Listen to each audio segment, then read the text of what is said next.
శ్రీ శ్రీ మధ్విరాట్ పోతులూరి వీరబ్రహ్మేంద్ర స్వాముల వారికి జై. ముందుగా శ్రీ పోతులూరి వీరబ్రహ్మేంద్ర స్వాముల వారి యొక్క మంత్రాన్ని అయితే చేపించుకొని వీడియోని అయితే స్టార్ట్ చేసుకుందామండి. వీరబ్రహ్మేంద్ర స్వాముల వారి యొక్క మంత్రం ఓం హ్రీం క్రీం శ్రీం శివాయ బ్రహ్మణే నమః. మంత్రాన్ని అయితే చేపించుకొని వీడియోని అయితే మొదలు పెట్టుకుందాం కదా. ఇప్పుడు శ్రీ మధ్విరాట్ పోతులూరి వీరబ్రహ్మేంద్ర స్వాముల వారి యొక్క మహిమల గురించి, వారి యొక్క కాలజ్ఞానాన్ని గురించి, వారి యొక్క మహిమల గురించి, వారి యొక్క మాటలు కానీ విన్నప్పటికీ, చూసినప్పటికీ, మాట్లాడిన వారికి, ఇలా ఈ వీడియో చూస్తున్న ప్రతి ఒక్కరిపైన కూడాను శ్రీ పోతులూరి వీరబ్రహ్మేంద్ర స్వాముల వారి యొక్క ఆశీస్సులైతే ఎల్లప్పుడూ ఉండాలని మనస్ఫూర్తిగా కోరుకుంటూ ఈ వీడియోనైతే మొదలు పెట్టుకుందామండి. అలాగే శ్రీ మధ్విరాట్ పోతులూరి వీరబ్రహ్మేంద్ర స్వాముల వారి భక్తులు ఎప్పుడూ కూడా ఆనందంగా, సంతోషంగా, సిరి సంపదలతోటి వారి వారి జీవితాన్ని అయితే గడపాలని నేనైతే మనస్ఫూర్తిగా కోరుకుంటూ, ఇలా పోతులూరి వీరబ్రహ్మేంద్ర స్వాముల వారి యొక్క భక్తులు మన ఛానల్ని మొట్టమొదటగా ఇప్పుడే కనుక చూస్తున్నట్లయితే ప్లీజ్ సబ్స్క్రైబ్ చేసుకొని సపోర్ట్ చేయండి ఫ్రెండ్స్. అలాగే పక్కనే ఉన్న బెల్ ఐకాన్ క్లిక్ చేసి పైన ఆల్ అనే సింబల్ని క్లిక్ చేయడం వల్ల మన వీడియోస్ అనేది 1 by 1 చూడవచ్చు. అలాగే వీడియో అనేది చివరి వరకు చూడడానికి ప్రయత్నించండి. అలాగే వీడియో కనుక చివరి వరకు చూసి వీడియో కనుక నచ్చినట్లయితే ఒక చిన్న లైక్ అనేది ఇవ్వడం మాత్రం మర్చిపోకండి. మీరు లైక్ చేయటం వల్ల వీడియో అనేది మరికొంతమందికి ఇలా షేర్ అవటం అయితే జరుగుతుందండి. ఇప్పుడు ఇక లేట్ చేయకుండా వీడియోని అయితే స్టార్ట్ చేసుకుందామండి. శ్రీ మధ్విరాట్ పోతులూరి వీరబ్రహ్మేంద్ర స్వాముల వారి యొక్క మహిమల గురించి, వారి కాలజ్ఞానం గురించి, వారి గురించి తెలియని వాళ్ళంటూ ఎవరు ఉండరు.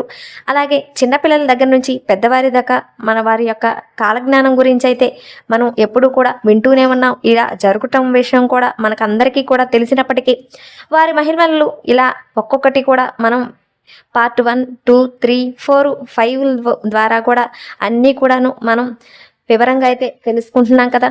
ఇలా తెలుసుకొని వారు ఎవరైనా కూడా ఉన్నట్లయితే మన ఛానల్లో ఇలా శ్రీ మధ్విరాట్ పోతులూరి వీరబ్రహ్మేంద్ర స్వాముల వారి గురించి అయితే ఇలా మనం పార్ట్ 1 కాడి నుంచి పార్ట్ 8 వరకు ఇలా అయితే వీరబ్రహ్మేంద్ర స్వాముల వారి గురించే చెప్పడం అయితే జరిగింది.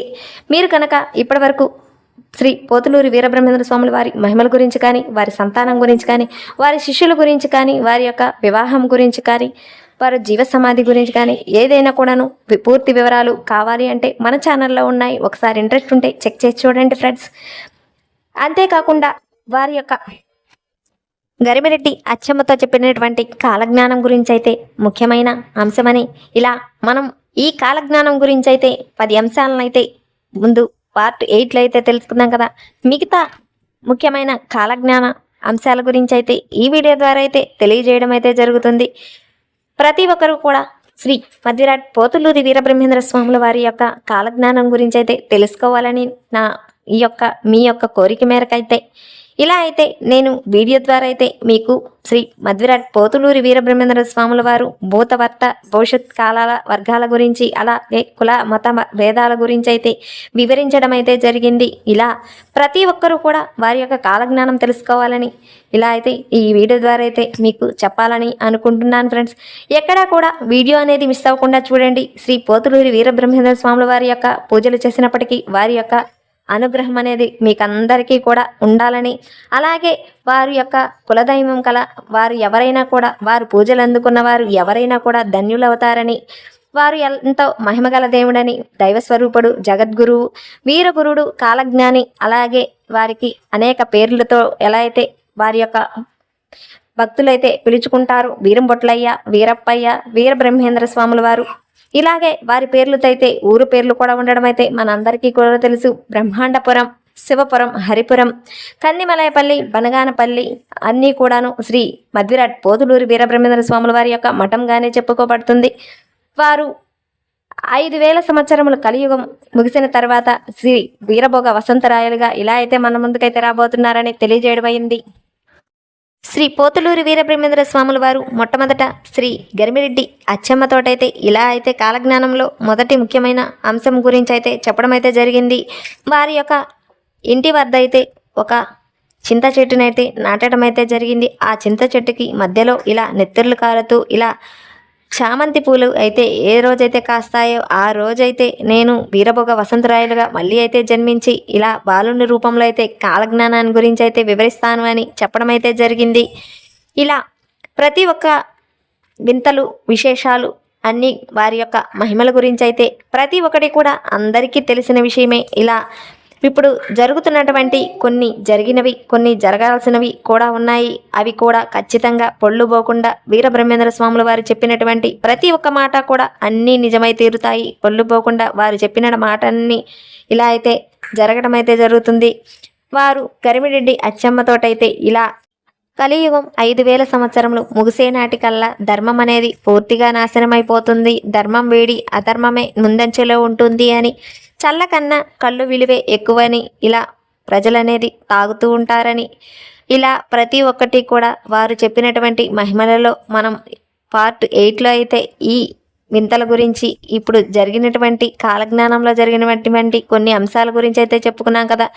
కళ్ళు కన్నా మనకి చల్ల విలువే ఎక్కువని, అలాగే 5000 సంవత్సరములు ముగిసే నాటికి ధర్మం అనేది నాశనమైపోతుంది అని, అలాగే కపటదారులు ఎక్కువయ్యి భక్తుల విలువ తగ్గిపోతుంది అని, అసలు దేవుడే లేడని, ఇలా అయితే సన్యాసంలో అయితే భక్తులు అనేది మారిపోతారు అని, అయినోళ్ళనే ధనం కోసం చంపుకునే రోజులైతే వస్తాయని ఇప్పుడు మనం చూస్తున్నది కూడా అదే. ఇప్పుడు ధనం కోసం ఆస్తుల కోసం కొట్టుకొని చంపుకున్న విషయం అయితే మనం ప్రతి ఒక్క ఊరిలో కూడా ప్రతి ఒక్కరి విషయంలో కూడా జరుగుతున్న విషయమే కదా. ఇలా నిండు అమావాస్య రోజు ఆదివారం నాడు మనకి పౌర్ణమి రోజు చంద్రుడైతే ఎలా కనిపిస్తాడో అలాగైతే అమావాస్య రోజు అయితే ఇలా కనిపిస్తాడని చెప్పడం అయితే జరిగింది. అలాగే పట్టపగలే చుక్కలు పుట్టి వాటిని చూసి ఆకుల్లా రాలిపోతారు అని, ఆకాశంలో 3 చుక్కలైతే పుట్టి పిడుగులు పడి కొంతమంది జనమైతే చనిపోతారు అని ఇలా అయితే చెప్పడం అయితే జరిగింది. అలాగే సర్వజాతులు సంకరించిపోయి అలాగే సంచరులు పర్యటన చేస్తారు అని చెప్పడం అయితే జరిగింది. అలాగే జనము స్థిరాస్తులు లేక ఇలా అయితే దేశాలు తిరిగి ఇలా జీవనాన్ని అయితే కొనసాగిస్తారు అని, ఇవన్నీ కూడా వారు చెప్పినటువంటి కాలజ్ఞానంలో నిజ సత్యాలని చెప్పవచ్చు. ఇప్పుడు మనం తెలుసుకోవాల్సిన పార్ట్ 8లో 11 వింతలు విశేషాల గురించి కాలజ్ఞానంలో వారు చెప్పినటువంటి ప్రతి ఒక్క మాట కూడా జరిగినప్పటికీ మనం 11 విషయాల గురించి అయితే చెప్పుకున్నాం కదా. ఇప్పుడు 12వ విషయం గురించి అయితే ఈ పార్ట్ 9లో అయితే తెలుసుకుందామండి. వారు చెప్పినటువంటి కొన్ని కాలజ్ఞాన నిజ సత్యాలు అనేది ఈ పార్ట్లో మనం తెలుసుకుందామండి. శ్రీ పోతులూరి వీరబ్రహ్మేంద్ర స్వాముల వారు చెప్పినటువంటి కాలజ్ఞాన నిజ సత్యాలలో మనం పార్ట్ 8లో అయితే కొన్ని విషయాల గురించి అయితే తెలుసుకోవడానికి ప్రయత్నించాం కదా. ఇప్పుడు పార్ట్ 9లో అయితే కొన్ని విషయాల గురించి మరికొన్ని వింతలు విశేషాలు, అలాగే శ్రీ పోతులూరి వీరబ్రహ్మేంద్ర స్వాముల వారు భూత వర్గాల గురించి అయితే మనకైతే ముందుగా భవిష్యత్ గురించి మనకి కాలజ్ఞాన రూపంలో తెలియజేయడం అయితే జరిగింది కదా. ఆ కాలజ్ఞానంలో జరిగినటువంటి కొన్ని వింతలనైతే ఇప్పుడు మనం చెప్పుకోబోతున్నాం. అలాగే మనం పార్ట్ 8లో అయితే 11 వింతల గురించి అయితే తెలుసుకుందాం కదా. ఇప్పుడు 12వ వింత గురించి అయితే ఇప్పుడు ఈ వీడియోలో తెలుసుకుందామండి. శ్రీ మధ్విరాట్ పోతులూరి వీరబ్రహ్మేంద్ర స్వాముల వారు చెప్పినటువంటి 12వ వింత, ఇనుప స్తంభాలు చిగురిస్తాయి, కొమ్మలు రెమ్మలు సాగి పూలు పూస్తాయని చెప్పడం అయితే జరిగిందండి. ఇనుప స్తంభాలు అంటే టవర్లకి మనకి కొమ్మలు రెమ్మలు పుట్టి అలాగే పూలన్నీ పూస్తాయని చెప్పడం అయితే జరుగుతుంది. ఇప్పుడు మనం చూస్తున్నటువంటి సెల్ టవర్లు ఇలాంటి అవన్నీ కూడా ఈ ఇనుప స్తంభాలకు సంబంధించినవే. వాటికి సంబంధించి పుష్పాలు పూలు కావడం అనేది మనం చూస్తున్నాము. ఇవి ముందే గ్రహించి శ్రీ మధ్విరాట్ పోతులూరి వీరబ్రహ్మేంద్ర స్వాముల వారు మన భవిష్యత్ గురించి అయితే కాలజ్ఞాన రూపంలో అయితే ఇలా అయితే ముందుగా అయితే చెప్పడం అయితే జరిగింది. అలాగే ఇప్పుడు మనం చూస్తున్నాం కదా, అడవిలో చెట్లన్నీ నరకడం వల్ల అడవిలో ఉండేటువంటి మృగజీవాలన్నీ అలాగే జంతువులు చిరుతపులులు కొండ చిరువలు అలాగే పులి సింహాలు ప్రతి ఒక్క జంతువులు కూడా ఊరిలోకి వచ్చి ఇలా నరులను అయితే చంపడం అయితే జరుగుతున్న విషయం మనం వార్తా దినపత్రికల ద్వారా అయితే ఇలా అయితే తెలుసుకుందాం కదా. తిరుపతిలో అలా మనకి చిరుతపులి ఇలా అయితే నరుల నెత్తురు తాగడం అయితే జరగడం అయితే ఖచ్చితంగా జరిగింది. ఇలా శ్రీ పోతులూరి వీరబ్రహ్మేంద్ర స్వాముల వారు చెప్పినటువంటి ఇంకొక నిజ సత్యం గురించి అయితే ఇప్పుడు మనం తెలుసుకుందామండి. మరియు ఏనుగులు ఏమో పంది పిల్లల కంటే పంది పిల్లలు కోతులకైతే జన్మనిస్తాయని చెప్పడం అయితే జరిగింది. ఖచ్చితంగా వీరబ్రహ్మేంద్ర స్వాముల వారు చెప్పినటువంటి ఈ నిజ సత్యం ఈ కాలజ్ఞానంలో రాసినటువంటి ఈ సత్యం కూడా జరిగి ఉన్నదని చెప్పడం అయితే దినపత్రికల ద్వారా వార్తల ద్వారా అయితే తెలుసుకోవడం అయితే జరిగిందండి. నెల్లూరు జిల్లా సైడ్ అయితే ఈ విషయం అయితే వింతగా అయితే చెప్పడం అయితే జరిగింది. పంది ఏనుగు పిల్లని కంఠం అయితే జరిగిందండి. ఈ వింతని మనం కూడా విన్నే ఉంటాము. అలాగే శ్రీ పోతులూరి వీరబ్రహ్మేంద్ర స్వాముల వారు చెప్పినటువంటి ఇంకొక నిజ సత్యం గురించి కాలజ్ఞానంలో రాసినటువంటి మరి ఒక మహిమ గురించి అయితే తెలుసుకుందామండి. రెక్కలు వచ్చిన కోడి పిల్లలు మనిషి భాషలో మాట్లాడతాయని చెప్పడం అయితే జరిగింది. ఇది కూడా జరిగిన నిజ సత్యమేనండి. ఇది కూడా మనకి వార్తా దినపత్రికల ద్వారా అయితే ఖచ్చితంగా అయితే తెలుసుకున్నామండి. ఇది కూడా వారు చెప్పినటువంటి ఈ సత్యం కూడా జరిగే ఉంది అండి. అలాగే శ్రీ పోతులూరి వీరబ్రహ్మేంద్ర స్వాముల వారు చెప్పినటువంటి ఇంకొక నిధి సత్యం గురించి కాలజ్ఞానంలో రాసిన సత్యం గురించి అయితే తెలుసుకుందామండి. ఇనుప గుడులు నీట మునిగి అనుకాటి నీటిలో మునిగిపోతాయని చెప్పడం అయితే జరిగింది అండి. ఇనప గుడులు మనకి గుడి అయితే మునిగిపోవడం అయితే జరిగింది అండి. అనుకాటు లోతుగా మునిగిపోయడం అయితే జరిగింది. ఇది ఖచ్చితంగా తీరుతుంది అని నా తల్లి అచ్చమ్మ నేను చెప్పినటువంటి ప్రతి మాట పొల్లుపోకుండా జరిగి తీరుతుంది అని చెప్పడం అయితే జరిగింది అండి. ఇది కూడా మనకి గుడులు మునిగిపోవడం అయితే జరిగి మనకి గుడులలో పూజలు అనేది లేకుండా కొన్ని రోజుల పాటు అయితే మూత వేయబడిందని ఇది కూడా మనం వార్తా దినపత్రికల ద్వారా అయితే తెలుసుకుందాం కదా అండి. ఇప్పుడు శ్రీ పోతులూరి వీరబ్రహ్మేంద్ర స్వాముల వారు చెప్పినటువంటి ఇంకొక నిజ సత్యం గురించి కాలజ్ఞానంలో జరిగిన ఇంకొక మహిమ గురించి అయితే తెలుసుకోవడానికి ప్రయత్నిద్దామండి. అలాగే స్వామివారు చెప్పినటువంటి ఇంకొక కాలజ్ఞానంలో వాక్యం అండి. ఇది భారతదేశంలో వందల వేల బానిసత్వంలోనే నలిగిపోతుంది అని చెప్పడం అయితే జరుగుతుంది. ఇది కూడా జరిగినటువంటి విషయమేనండి. ఇది మనం కూడా తెలుసుకున్న విషయమేనండి. ఇది కూడా శ్రీ పోతులూరి వీరబ్రహ్మేంద్ర స్వాముల వారు చెప్పినటువంటి ఇంకొక మహిమ గురించి అయితే తెలుసుకుందామండి. ఎద్దులు దున్నపోతులు గుర్రాలు లేకుండానే బండ్లు అయితే నడుస్తాయని చెప్పడం అయితే జరిగిందే అండి. ఇది అచ్చమ్మ పొల్లుపోకుండా నేను చెప్పినటువంటి అన్ని సత్యాలు అయితే జరిగి తీరుతాయని నా తల్లి అచ్చమ్మ అని ఇలా అయితే అచ్చమ్మకు చెప్పడం అయితే జరిగింది అండి. ఇది కూడా ఎద్దులు దున్నపోతులు గుర్రాలు లేకుండానే మనకి బండ్లు నడుస్తున్న విషయం అయితే ఇప్పుడు తెలుస్తుంది కదా. ఈ ట్రాక్టర్లు ఈ వాహనాలన్నీ కూడా ఇలా వచ్చినవి. మనం పొలం దున్నేటప్పుడు మనం ఏది కూడా ఈ ఎద్దులు దున్నపోతులు ఎక్కువగా ఎవరు కూడా ఇప్పుడు వాడకుండా ఈ కరెంటు వాహనాలు మోటార్ల ద్వారా అయితే మనం వ్యవసాయం అనేది చేయడం అనేది మనం చూస్తూనే ఉన్నాం. వరి నాటడానికి కానీ దుక్కి దున్నడానికి కానీ ప్రతి ఒక్కటి కూడా ఈ వాహనాలనే రావటం అయితే జరిగింది. ఇది కూడా మనం కల్లారా చూస్తున్న నిజ సత్యం. ఈ శ్రీ పోతులూరి వీరబ్రహ్మేంద్ర స్వాముల వారు చెప్పినటువంటి ఇది కూడా జరిగే తీరింది అండి. అలాగే వారు చెప్పినటువంటి ఇంకొక నిజ సత్యం గురించి అయితే తెలుసుకుందామండి. నీటితోనే ఉన్న శక్తితోటి దీపాలైతే వెలుగుతాయి, వెలిగే రోజైతే వస్తుంది అని చెప్పడం అయితే జరిగిందండి. నీటితో ఉన్న శక్తి అంటే నీటితోటి మనకి నడుస్తున్నటువంటి ఈ కరెంటు ఈ వాహనాలు అన్నీ కూడా మనకి ఈ కరెంటు ద్వారా నీటి ద్వారానే వస్తున్నాయి కదా అండి. ఇవి కూడా మనకి జరిగే తీరిందండి.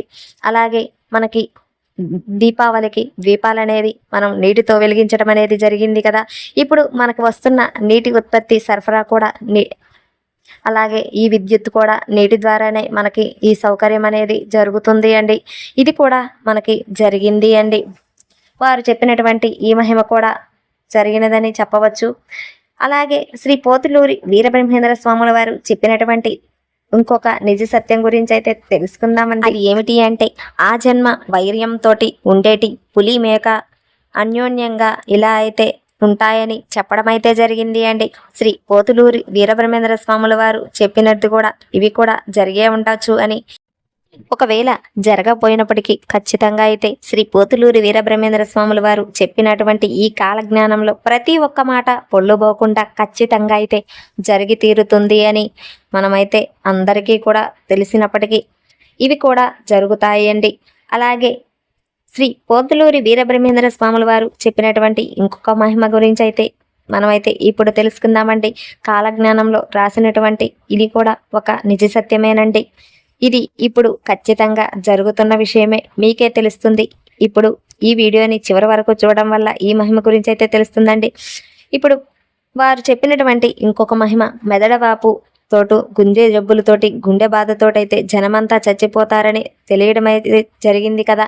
ఇప్పుడు మనకు జరుగుతున్నది కూడా అదేనండి. ఈ హార్ట్ అటాక్లు, ఈ గుండె జబ్బులు, మెదడువాపు జబ్బుల వల్ల ఈ ప్రతి ఒక్కరు, పిల్లలు, పెద్దలు అందరూ కూడా ఇలా అయితే చనిపోవడం అయితే ఇప్పుడు జరుగుతున్న విషయమేనండి.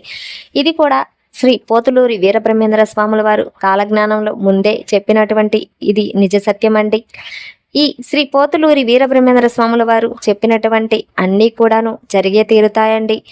వారు చెప్పినటువంటి కాలజ్ఞానం, నిజ సత్యం గురించి ప్రతి ఒక్కరూ తెలుసుకోవాలని ఇలా అయితే ఈ వీడియో ద్వారా అయితే తెలియజేయడం అవుతుంది.